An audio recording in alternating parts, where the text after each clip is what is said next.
Hello, Leo. So let's start the month off by you're communicating, you're thinking, and you're focusing mentally a lot on your resources, your emotional transformation, your eighth house, other people's money, your debts, your taxes, and any type of alignments, financial alignments that you have with another person.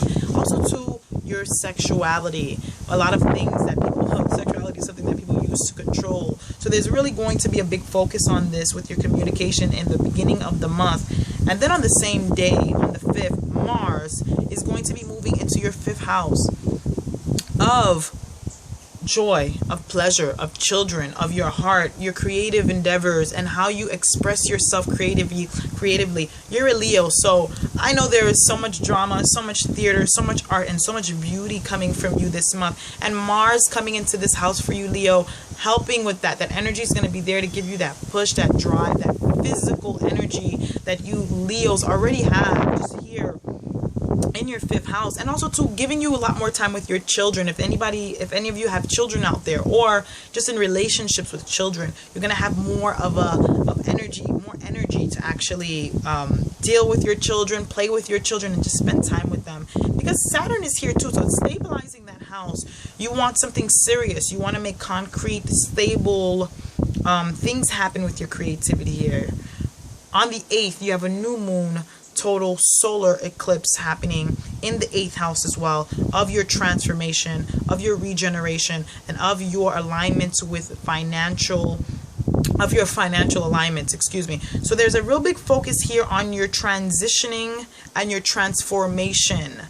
And then Venus is going to move into your 8th house. Big party in your 8th house, big outlook in your 8th house. So how is it that your partnerships, your partner's money, anything that has to do with other people's money, anything that has to do with taboo subjects, anything that has to do with the occult, anything that has to do with control issues and vulnerability, there's a really big focus on that for you as well. But then with Venus moving into that, it's really going to be giving a lot more smooth energy. We're attracting things to you as well. Going crazy since I've been recording. So on the 20th, we have the Sun moving into your 9th house of travel and higher knowledge, and just your philosophies on things. A lot of you Leos may be looking into taking certain classes, or if you're in school, focusing more on your education, focusing more on the philosophical things, and focusing more on traveling or learning new things, expanding yourself out there in the world.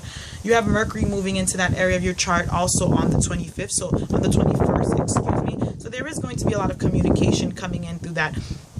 It can also mean that you guys can travel and meet people and just start communicating a lot more. Plus, Mercury is in your 5th house, so creativity is brewing for you Leos this month. And this is a wonderful place because you rule the 5th house naturally in astrology. On the 23rd, there's going to be a full moon Luna eclipse in your Luna eclipse at 3 degrees in your 2nd house. Third house of communication. So your emotions are here.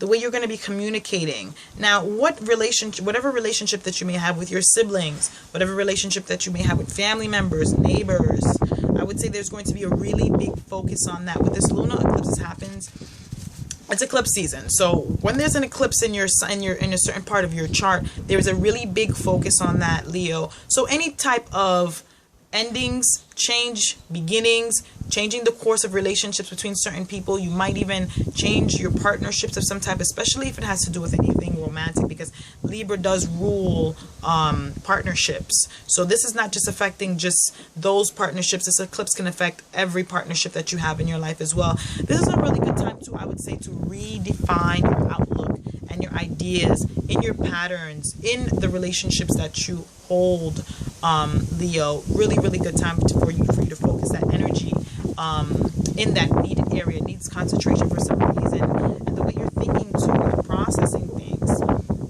On the 25th, Saturn is going to be retrograding in that 5th house. Fun for you. So you're going to be thinking more, internalizing things. You've been really serious now about the way that you're navigating your creative outlook, your children, and also to the way that you're looking at things with your children. You have Mars already here. I would say this is a really good time for a lot of you Leos out there. For great time to reorganize, reevaluate the commitments that you have in regards to your children, in regards to the fun and the joy that you experience, and your creative, your the things that you birth, the things that you make.